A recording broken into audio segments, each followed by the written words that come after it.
We pursued new technologies that allowed the county to provide convenient and cost-effective services through our website 24 hours a day, 7 days a week. A web-based collection and billing system through the Revenue Office lets property and business owners access their tax information and make payments online. Improvements to the Criminal Justice Information System, or CJIS, include a program that allows law enforcement agencies to better manage how inmates are transported to court appearances. Our information technology employees spearheaded many of these changes. They were also an essential part of the process to create new county council districts, developing maps and providing support at public meetings. The county council is required by its charter to redraw its political boundary lines every 10 years to reflect the changes in population. A plan for new voting districts was adopted by the county council last year after much public input. Volusia County is a beautiful community with an abundance of natural resources as well as recreational and cultural activities.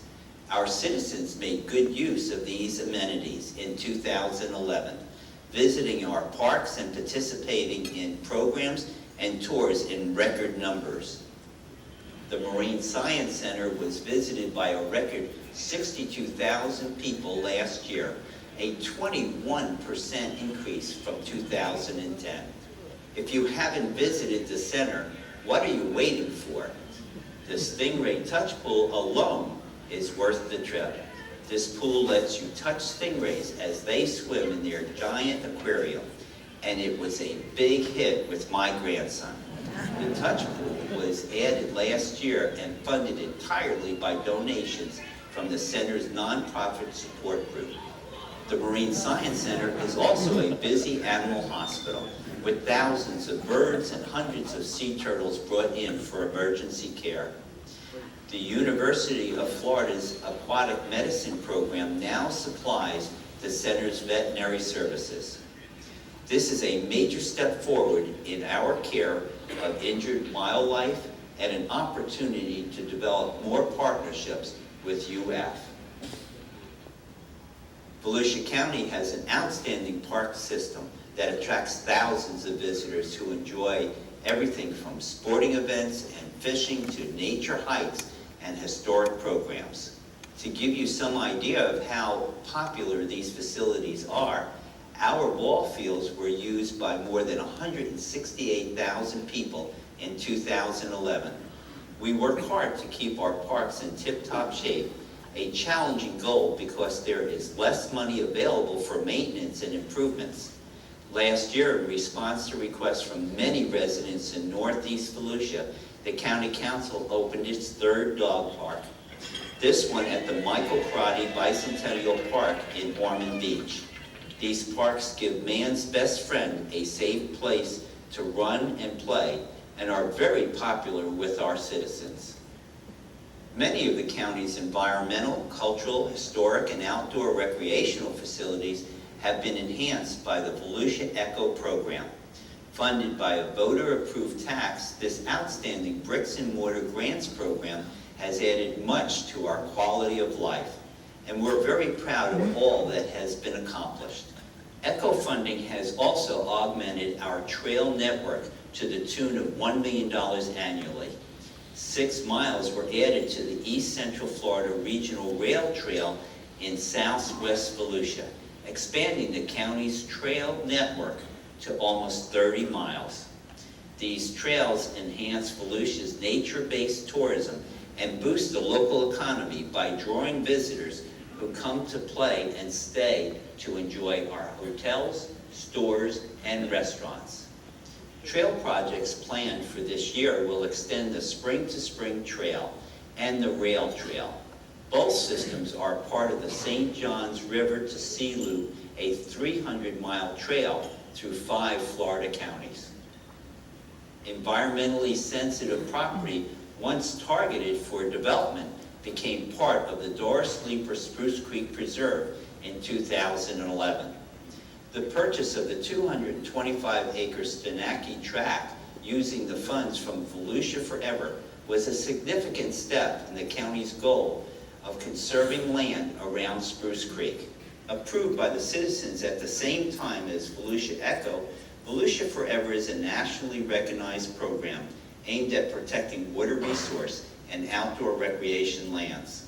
With the acquisition of the Deep Creek Preserve in 2010, funding for this program has been depleted for any major purchases in the foreseeable future. But I'm proud to report that since Volusia Forever's inception in 2001, 38,000 acres of conservation lands have been preserved at a cost of $118.5 million.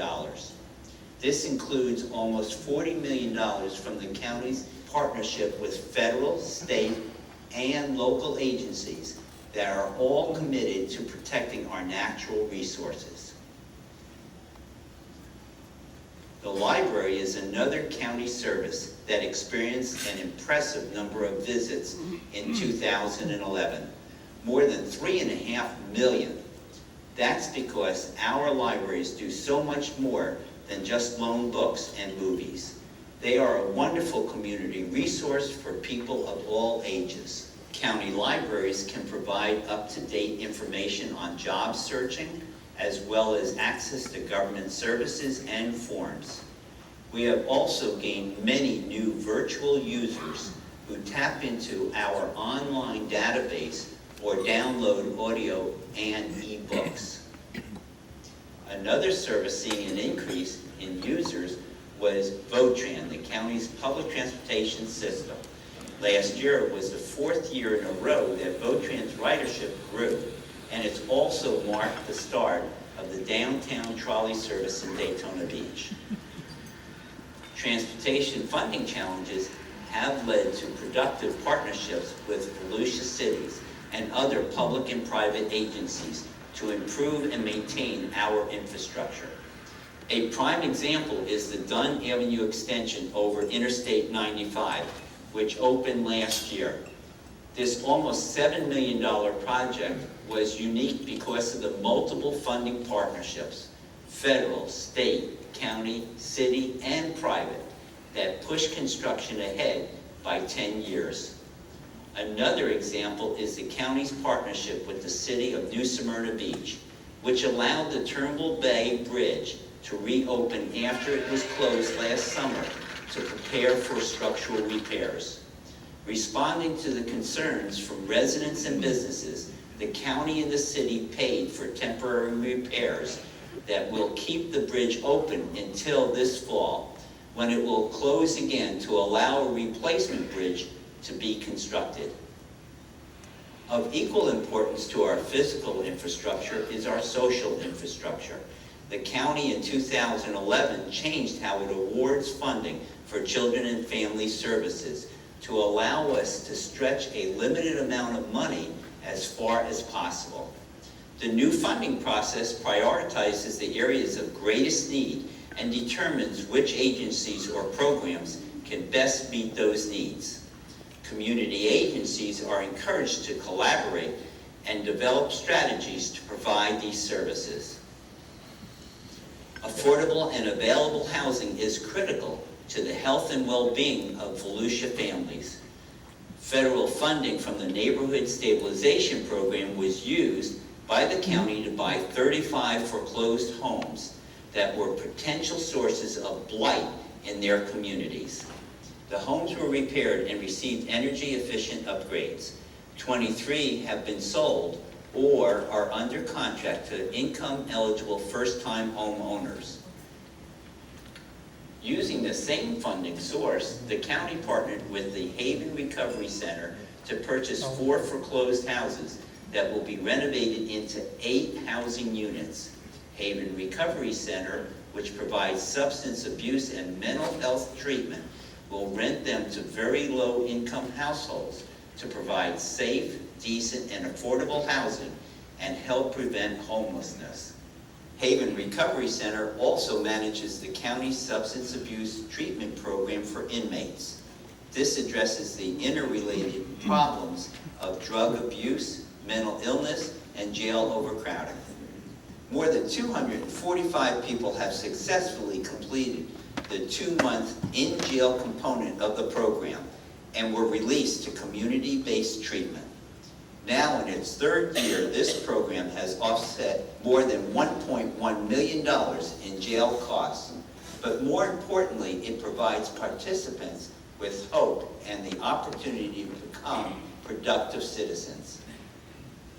Some 75,000 military veterans call Volusia County home, and meeting their needs is an ongoing priority. Our Veteran Services Division last year prepared more than 8,000 benefit claims and helped recover $11.5 million in retroactive funds. We honor and appreciate the dedication and sacrifice of our military men and women, and we hope for their speedy and safe return.